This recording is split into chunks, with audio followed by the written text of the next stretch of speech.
Much of the coverage of tonight's State of the Union has been Republicans and Democrats giving their spin. Will this help Obama and the Democrats? Will it help the Republicans? I don't care. Instead, I've assembled some of the smartest people I know to debate whether Obama's suggestions or Paul Ryan's advance prosperity or liberty. Because isn't that what's most important? Our audience tonight is mostly college students, many of whom are already smart enough to call themselves libertarians. Not all, but I'm working on them. Thank you for coming. And you're in luck tonight because my first guest is probably America's most prominent libertarian, Congressman and former presidential candidate Ron Paul. So, Dr. Paul, did you see anything, hear anything tonight you like? Not really. I mean, I think every one of these speeches are very similar. You know, they've been talking about cutting back for years, like you indicated in your opening. But I heard nothing there that would get me excited. I didn't hear where the cuts would be. I heard that there would be new programs, not less programs, and that there would probably be more taxes too. And then they won't even come close to dealing with the deficit. When he talks about cutting, at one point he talked about cutting $400 billion after 5 years or so. Heck, we increased the national debt last year by $1.7 trillion. So they're not even talking about it. They're throwing things out here to try to reassure the people. But there's nothing going to reassure the people until we have a healthy economy. And well, the president may have been trying to reassure the people, but Paul Ryan seemed pretty dire. He talked about bankruptcy, and we're at a tipping point. You're right, he wasn't very specific, but yeah. You're not impressed by his speech either? Well, no, I think he's very sincere, and I think he would move it in a different fashion, but I keep thinking about, you know, where are the words when we have the clout? We don't have any clout. The House has a little more clout now, but, you know, we argue, the Republicans have argued that we don't need Obamacare, so we vote in the House to get rid of Obamacare, but it's not going to go into Senate, and the president's not going to do that.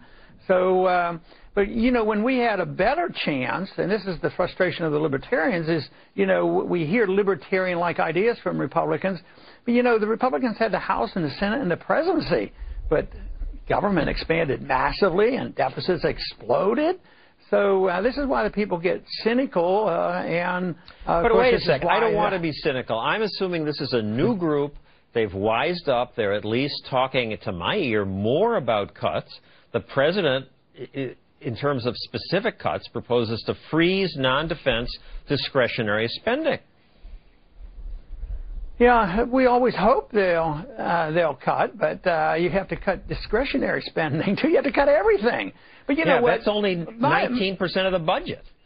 Maybe less than that. See, I don't think that all this talk has much meaning because I don't think they're talking about the right thing. They're talking about a budget, which is very important, and I don't vote for any spending, so I think there's too much spending. But I think it's what the people expect from government. As long as we have this philosophic acceptance of that we're to be the policemen of the world, we're to have a welfare state from cradle to grave, that we're involved in delivery of medical care for everybody that needs it, free education for everybody, you just can't please people. That you're always going to have the pressure to spend. So it is much bigger than the budget. It's whether or not we want to change the role of government. We have to ask, what should the role of government be in a free society? That is, if we want to live in a free society. If we want to live in a free society. The Republican Study Committee has proposed $2.5 trillion in cuts over the next 10 years. You impressed by that? No, hardly. I mean, if I want to cut that in 1 year, you know. But then they said the end of the world would come if you did that. But what if you did these cuts that libertarians would like? But what if you got rid of the income tax at the same time? Wouldn't this release a tremendous amount of energy if everybody knew that they had no more taxes to pay, no more income? You know, boy, people would be willing to work and save and invest and everything else. But as President Obama said, we can't leave the poor and the weak in the lurch, and that would do that. Yeah, but the more they try, the more the poor they get. I mean, the more you try to help people who don't have these programs, the worse the problems get. So yes, they grab the moral high ground by saying that, but I've argued for years that if you're a true humanitarian, you have to be a libertarian. You have to believe in liberty and freedom and the market and property rights. And then, this will really help people. We've been the freest nation in the world, and we've been the most prosperous. But we've given up on this. When people get on TV these days and argue that there's more capitalism in China, there's something wrong with us, and they work hard and they save their money and they're buying up natural resources around the world and they're not trying to take over the world militarily. But here we are, we're endlessly spending and we have this militarism, which is a major burden too. But I don't think you're going to hear... We're going to get to the discussion of the military in a moment, but let's bring David Bose into the conversation. He's from the Cato Institute. Did you hear anything new that you liked in these speeches? No, nothing much new. The president said he wants to do some tax reform, get rid of the loopholes, cut out the special privileges, and lower rates. That would be a good thing to do. And both the speakers said spending is too high, the deficit is too high, we're going to do something about it. But they didn't have any specifics, and spending has soared, and they aren't talking about anything that would come close to solving that problem. If you were giving the State of the Union, what would you have said? What do you wish they had said? Well, I would have said some of the things Paul Ryan said. We are approaching a very dangerous point. Spending rose $1 trillion under President Bush before the financial crisis. Since the financial crisis, it's risen another $1 trillion in 2.5 years. So we've got a budget that's $2 trillion higher than the one Bill Clinton left to George W. Bush. And they're talking about nicking around the edges. That is insane. We have doubled federal spending in 10 years. We've increased it by $2 trillion. We need to be making major cuts. And obviously, you don't have to cut the core functions of government. I'd like to cut a lot of the things the federal government does. But if you've increased it $2 trillion in 10 years, then there's a lot of stuff you could cut before you start getting to the basic safety net. Now, one of the things we've been hearing a lot about is civility. We have to get along together. They all sat next to each other. And I don't buy this noise about how politics is too mean-spirited. We need to return to the civility of the old days. But this is just ignorance of history. Reason TV looked at the presidential race in 1800 and turned what was said then into hypothetical political ads. John Adams is a blind, bald, crippled, toothless man who wants to start a war with France. While he's not busy importing mistresses from Europe, he's trying to marry one of his sons to a daughter of King George. Haven't we had enough monarchy in America? If Thomas Jefferson wins, murder, robbery, rape, adultery, and incest will be openly taught and practiced. Are you prepared to see your dwellings in flames, female chastity violated, children writhing on a pike? So it seems much calmer now. Congressman Paul, you've been an outcast. Nobody's treated you that badly, I take it. No, not that bad. And yet I think over the years we've had way too much bipartisanship because they work together. To spend more.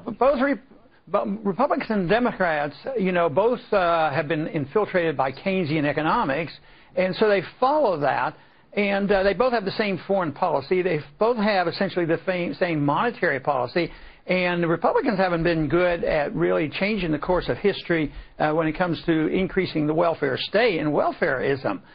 So I think we eventually have to have a little bit of dissent. The only place I can see where you could cooperate and have two factions get together and say compromise is on cutting.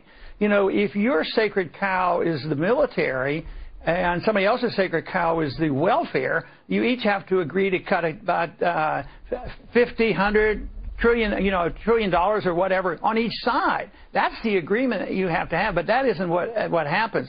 They have worked too well together, and they always agree to vote for each other's. You vote for my deal, and I'll vote for yours.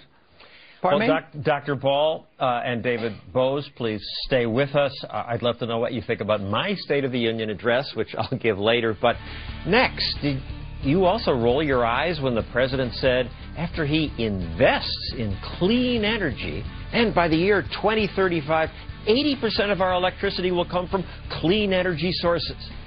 I smell boondoggle, big handouts to politically connected companies and Al Gore's friends. Presidents always make these promises. It's popular to say, we'll stop using foreign oil.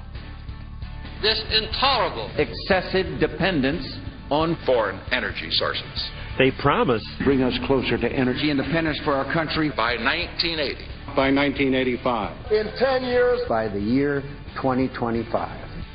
So how's that working out for us? We'll talk more about that when we come back. We know big government does not have all the answers. We know there's not a program for every problem.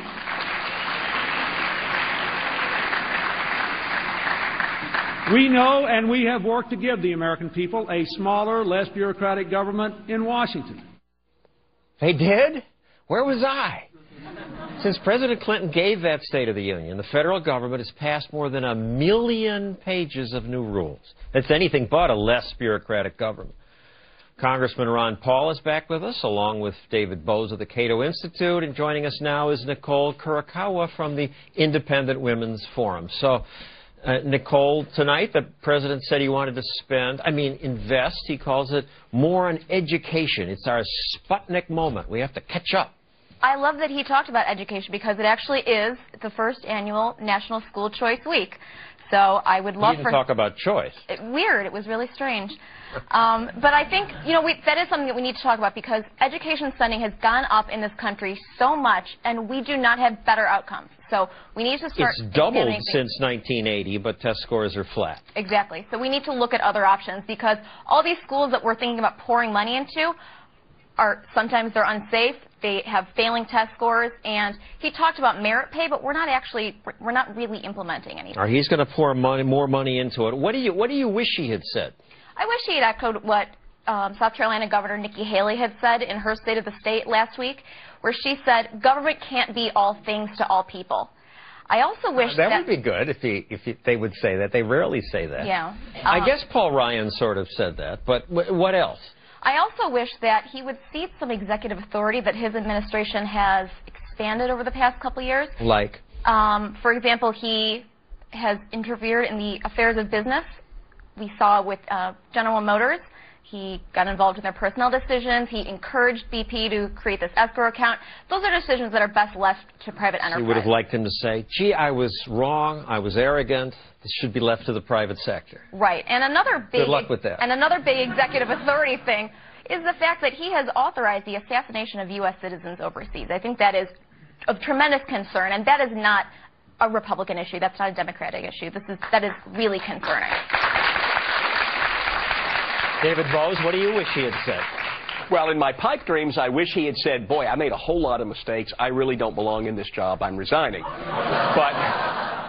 But leaving that aside, yes, I agree. As I said earlier, that he should have talked about real spending cuts. I would like to have seen him say something precise, something firm about ending the war in Iraq that he promised when he campaigned for office he would. He's still saying we're going to be out, but you wait and see. We are not going to be out of Iraq by the end of the year. And then he said we'll start making troop withdrawals in Afghanistan. Well, we've been there for 10 years. You'd think it would be time to start. He's tripled the number of troops. I would like to have seen him say we're going to get out. And then 2 years after he came in the past 2 years, about 5 states have implemented marriage equality in their states, gay marriage. I'd like him to have said it's time to get rid of the Defense of Marriage Act and let the individual states make their own marriage laws. The federal government shouldn't tell the states whether their marriage licenses are valid. And Congressman Paul, your turn. What would you have had him say? Well, I would like him to change the foreign policy and say we're no longer going to be the policemen of the world and bring all our troops home from around the world. I would like to say that we don't need a welfare state. The people will be taken care of better in a different manner with free markets. But I also would have listed the number of departments that we would get rid of, and I could give you about 8 pretty easily. And then I would also talk about energy. Give us some. Education, energy, agriculture, homeland security, health and human services, commerce. I don't know how many that is, but that would be a good start. But the other thing that I would have said is I would get rid of the great facilitator, and the great facilitator is the Federal Reserve. The Federal Reserve always blames the Congress for running up debts and causing our problems. But, you know, if you didn't have a central bank creating money out of thin air to buy debt, this would be a different world. So you have to get rid of that if you want to shrink the size of government. All wars and welfare is paid for, essentially in all countries, paid for through inflation and the destruction of the currency. So that, if you just got rid of the fact that the Fed couldn't buy debt, you would shrink or at least really impede the growth of government. That would change life for all of us for the better. And one thing he did say is that government will live within its means, but then he says within 25 years, we're going to give 80% of Americans access to high-speed rail, and you won't get a pat-down. You know, you showed just now all these presidents making these promises. We won't be dependent on foreign oil anymore, and it's all going to happen by 1980, 1985. His speech today was full of those kind of percentages. By 2025, it'll be 80%. By 2020, it'll be 80% of this. He wants the government to be micromanaging the American economy. And part of it is his envy of China.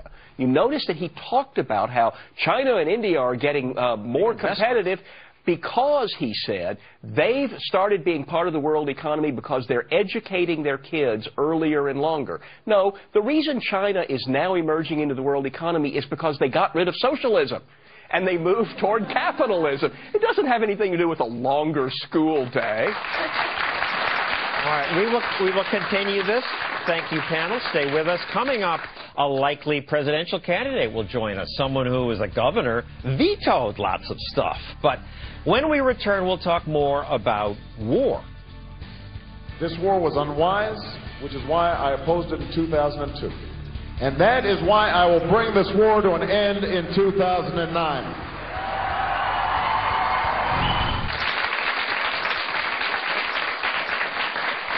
Our audience tonight is mostly made up of students. Some are from libertarian groups like Students for Liberty and Young Americans for Liberty. We'll come to you more later, but now I just want to give one of you a chance to question our brilliant panelists. So I'll start with you. You're from a Republican group, right? I am at NYU, yes.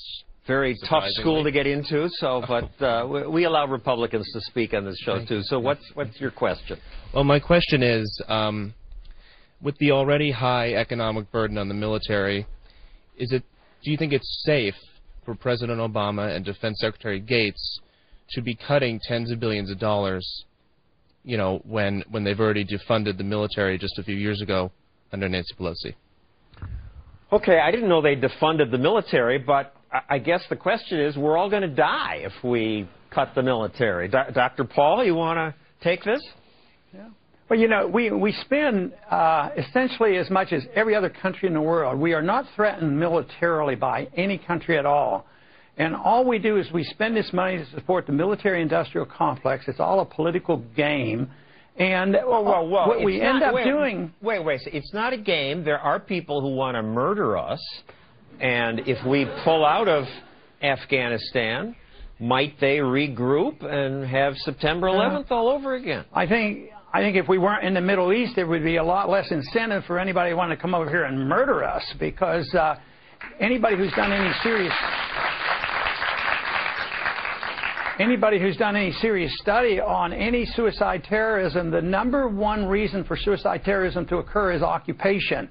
They feel utterly frustrated, angry, and willing to strike out, and they commit suicide terrorism, and that's when a foreign country occupies their land.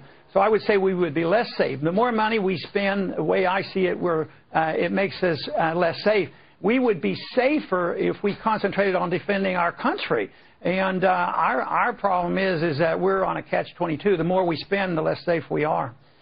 We need a strong national defense. But what really threatens us now is these isolated terrorists, and that requires intelligence. It requires working with other countries around the world. It doesn't require that we spend 48% of all the money spent in the world on the military, and that's what we're doing right now. And Secretary Gates isn't talking about actually cutting. He's talking about cutting from future increases, which is all anybody in Washington ever means when they say cut a budget. My brother's in the military, and I think the most respectful thing to do for our military is to use them wisely and to use them judiciously, but not to have them off fighting wars with no end at a tremendous cost of blood and treasure.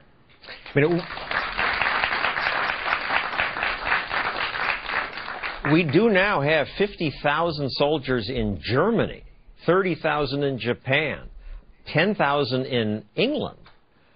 Well, this is what Ron Paul was talking about. We have troops all over the world because just like here in Washington, here in the United States, where Washington thinks it should be involved in where your kids go to school and how you get your health care and your retirement and your midnight basketball, they also think that the United States government should be involved in the defense of Korea, the defense of Taiwan, the defense of Europe, against what? The Soviet Union doesn't exist anymore, and all over the Middle East from Iraq to Afghanistan. And so we want to police the world, and it is, in fact, causing more people to hate us and more people to want to destroy us. If not we, who? We'll police the world. We'll keep nobody the world safe. Nobody has to police the world. Europe can police Europe, and the Middle East can police the Middle East. There are regional hegemons that can handle these things, and what we're doing is we're sticking our nose into other people's quarrels. We don't have to be involved in every quarrel around the world, but that's the global interventionist philosophy that both parties have been practicing in Washington for a couple of generations now, is that everything that happens anywhere in the world is a vital interest of the United States. And we ought to look again at our foreign policy and say, what is actually a vital interest of the United States? And one strong interest is not having terrorists attack us. So what we can do to prevent that is important. But occupying Afghanistan for 10 years, occupying Iraq for 8 years, that doesn't look to me like a good way to ratchet down the level of hostility to the United States in the Middle East. Let's move on to Obamacare quickly. I happen to have a copy of it here, all 2,000 pages. The president said in his speech, the health insurance industry will stop exploiting patients. The insurance companies can't reject people with pre-existing conditions. Looked to me like both Republicans and Democrats gave him a standing ovation. Those are applause lines. Everybody's going to applaud something like that because nobody in Washington, as Ron Paul said, nobody in Washington wants to say that there are things that are simply not the government's business. They're not authorized in the Constitution. Health care? Health care is not authorized in the Constitution, and health care is not made better by getting government bureaucracy, government bureaucrats involved in it. What Obamacare actually does is make it more difficult for insurance companies to deliver care, and that's why you see companies already getting out of the health insurance business. Remember, if you like your plan, you can keep it. Well, not if your company can't afford. Dr. Paul, last word to you. You're a doctor. Obamacare. Well, it will make medicine much worse, and it's going to cost a lot of money, a lot more money than now. When I first started medicine, it was before Medicare and Medicaid. And since then, every year, it seems like government gets more involved and the quality of care goes down. So we don't have any faith and confidence or understanding how services can be delivered just like you can deliver cell phones and computers and TVs. Prices go down when you let the market operate. But and the market means the patient has to pay for most of it himself. At least, yes, but he can buy insurance. See, this idea that we call this insurance, when you tell the insurance what the rules are and you have to accept everybody, that's not measurement of risk. And that would become welfare then. That becomes welfare. I'm sorry, Congressman, we're out of time. Thank you very much, Congressman Paul. David Bose of the Cato Institute. Nicole Kirk. It's not about justice. It's not about agenda. It's not about mobilizing people. It's about dialing for corporate dollars. These two parties have sold the U.S. government and the American people to the highest bidders.